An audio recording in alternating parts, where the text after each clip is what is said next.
শেষ ওভারের প্রথম বলটা যখন মাঠের বাইরে মেরেছিলেন মহেন্দ্র সিং ধোনি, তখন ইয়াশ দোয়ালের স্মৃতিতে নিশ্চয়ই ফিরে এসেছিল রিঙ্কু সিংয়ের সেই 5 ছক্কা। কিন্তু সময়ের সাথে মানুষ বদলেছেন এই পেসারও। তাই তো পরের 5 বল থেকে সির্ফ 1 রান আদায় করতে পেরেছিল চেন্নাইয়ের ব্যাটাররা। সেই সাথে গত আসরের বিভীষিকাময় সময় কাটানো ইয়াশ গর্জে উঠলেন অসম কোনো যুদ্ধে জিতে আসা সেনাপতির মতোই। 18ই মে চেন্নাই সুপার কিংসের মুখোমুখি রয়্যাল চ্যালেঞ্জার্স বেঙ্গালুরু। প্লে অফে যেতে হলে বেঙ্গালুরুকে মেলাতে হতো 18-এর সমীকরণ, অর্থাৎ আগে ব্যাট করলে জিততে হতো 18 রানে, আর রান তারা করলে 18তম ওভারে শেষ করতে হতো। এমন চাপ মাথায় নিয়ে অবশ্য সাফল্যের হাসি হেসেছে তারা।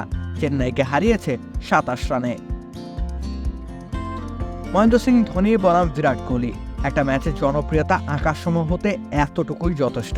তার সাথে যোগ হয়েছিল প্লে অফের জটিল সমীকরণ। তাই তো সমর্থক থেকে নিরপেক্ষ দর্শক সবার চোখ আটকে ছিল চেন্নাই স্বামী স্টেডিয়ামে।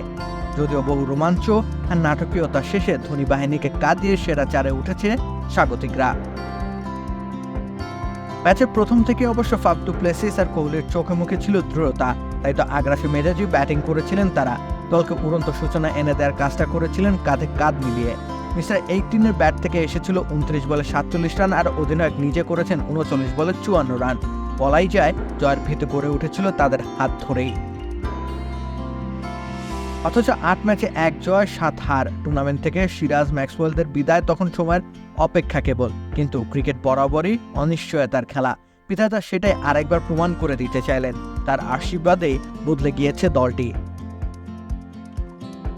আসলে কৃতিত্ব একাদশের প্রত্যেককেই দিতে হয়। একটা দল হয়ে খেলতে পেরেছিল তারা, সবাই সবার জায়গা থেকে অবদান রেখেছিল।